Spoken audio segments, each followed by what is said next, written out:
கர்த்தருக்கு சோத்திரம். ஜூலை மாத வாக்குத்தத்தம் சங்கீதங்கள் புஸ்தகம் 91 சங்கீதம் 13 வசனம். சிங்கத்தின் மேலும் விரியன் பாம்பின் மேலும் நீ நடந்து பால சிங்கத்தையும் வலு சர்ப்பத்தையும் மிதித்து போடுவாய். கர்த்தருடைய பரிசுத்த நாமம் துதிக்கப்படுவதாக. கர்த்தர் நல்லவர், அவர் கிருபை என்றும் உள்ள. இந்த நாள் தியானத்துக்கு ஆண்டவர் தந்த இந்த சங்கீதங்கள் புஸ்தகம் 91 சங்கீதம் 13 வசனத்துக்காக ஆண்டவரை துதிக்கிறேன், சோதரிக்கிறேன். இதில் இந்த சங்கீதக்காரன் சொல்லுகிறார், சிங்கத்தின் மேலும் விரியும் பாம்பின் மேல் நீ நடந்து பாலசிங்கத்தையும் வலு சர்ப்பத்தையும் மிதித்து போடுவா என்று சொல்லுகிறார். அப்போ இந்த வசனத்தின் மூலம் ஆண்டவர் நமக்கு சொல்லிக் கொடுக்குற சத்தியம், நமக்கு சத்துருவின் மேல் ஒரு பெரிய ஜெயத்தை தருவதாக சொல்கிறார். இந்த உலகத்தில் இருக்கிற வரைக்கும் சத்துரு நம்மோடு போராடி கொண்டே இருக்கும். அந்த சத்துருவின் மேல் நாம் ஜெயம் எடுக்க தேவனுடைய பெரிதான வல்லமையை நாம் பெற்றிருக்கும் போது தேவன் அந்த சத்துரு எல்லாம் மேற்கொள்ளத்தக்கதாக ஆண்டவர் நம்மை பலப்படுத்தி நம் மத்தியில் இருந்தவர் பெரிய காரியங்களை செய்வார். ஆனால் அந்த கடைசி நாட்கள் கூட நமக்கு இப்படியாக சத்துருவை மேற்கொள்ளத்தக்கதாக ஒரு பெரிதான வல்லமை, தேவனுடைய பலன் நமக்கு அவசியமாக இருக்கிறது.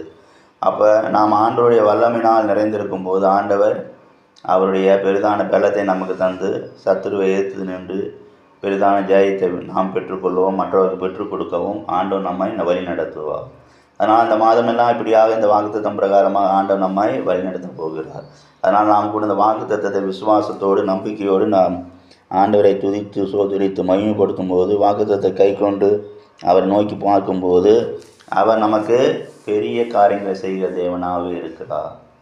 அப்போ நம்ம அனைவருடைய வாழ்க்கையில் ஜெயம் இல்லாமல் என்ன பண்ணுறாங்க, ஓடிக்கொண்டே இருக்கிறாங்க. சத்துரு மேற்கொள்ள முடியாமல் ஓடிக்கொண்டே இருக்கிறாங்க. பலவீனத்தோடு ஓடிக்கொண்டே இருக்கிறாங்க. ஆண்டோட பெரிதான அபிஷேகம் இல்லாமல் ஓடிக்கொண்டே இருக்கிறாங்க. இப்படிப்பட்டவங்களுக்கெல்லாம் ஆண்டவர் இந்த வாக்குத்தத்தம் மூலமாக ஒரு பெரிய தைரியத்தையும் ஒரு பலத்தையும் கொடுக்கிறார். அப்போ கூட நாம் கூட நமக்குள்ள பல விதமான அவிசுவாசத்தின் வல்லமை பலவீனங்கள் நம்ம மத்தியில் வந்து போராடும்போது இந்த வாக்குத்தத்தத்தை நாம் கை கொண்டு ஆண்டை நோக்கி பார்த்து ஜெபிக்கும்போது நிச்சயமாக தேவனுடைய பெரிதான பலன் நம்ம நிறைத்து நம்மை நடத்தும். நாம் சரியான பாதையில் ஆண்டவரோடு நடக்க நமக்கு உதவி செய்யும்.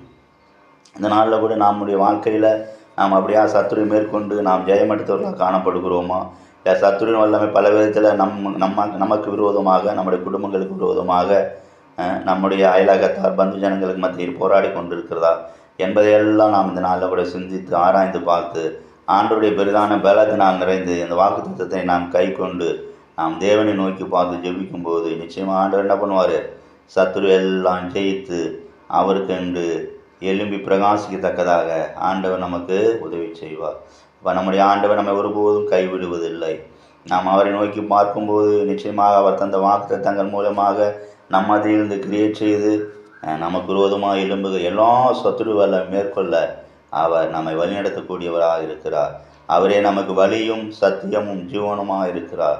நாம் பலவீனப்படுவதை அவர் விரும்புவதில்லை.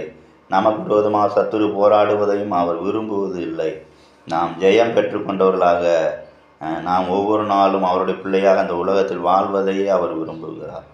வேதவசனம் சொல்கிறது, குதிரையோ யுத்த நாளுக்கு ஆயத்தம் செய்யப்படும், ஜெயமோ கர்த்தரால் வரும் என்று சொல்லி. அப்போ நம்முடைய வாழ்க்கையில் நமக்கு எல்லா விதமான ஜெயங்களையும் ஆசீர்வாதங்களையும் நன்மைகளையும் மேன்மைகளையும் கொடுக்கிறவராகவே நம்முடைய ஆண்டவர் இருக்கிறார்.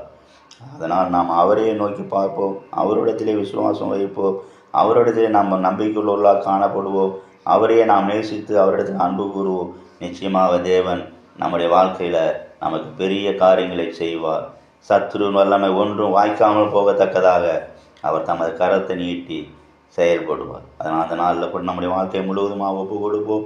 இந்த மாதமெல்லாம் அந்த வாக்குத்தத்தத்தை கை கொண்டு சத்துரு மேல் பெரிதான ஜெயத்தை நாம் பெற்றுக்கொள்வோம். கர்த்தர் இந்த வசனங்களால் நம்மை ஆசீர்வதிப்பாராக. ஜெபம். கிருபையும் சிநேகம் நிறைந்த நல்ல தெய்வமே, நன்றி செலுத்துகிறோம். இந்த ஜூலை மாதத்துக்காக நன்றி செலுத்துகிறோம். இந்த ஜூலை மாதம் நீர் எங்களுக்கு தந்து அந்த வாக்குத்தத்தத்துக்காக நன்றி செலுத்துகிறோம். சிங்கத்தின் மேலும் விரியன் பாம்பின் மேலும் நீ நடந்து பாலசிங்கத்தையும் வலு சர்ப்பத்தையும் மீத்து போடுவான்னு சொன்னீங்கப்பா. வாக்குத்தத்தம் பிரகாரம் இந்த மாதமெல்லாம் எங்களை வழி நடத்துங்க, பாதுகாருங்க. கன மகிமை செலுத்துகிறோம். இயேசு நாமத்தில் ஜெபிக்கிறோம், ஜீவனுள்ள நல்ல பிதாவே, ஆமென்.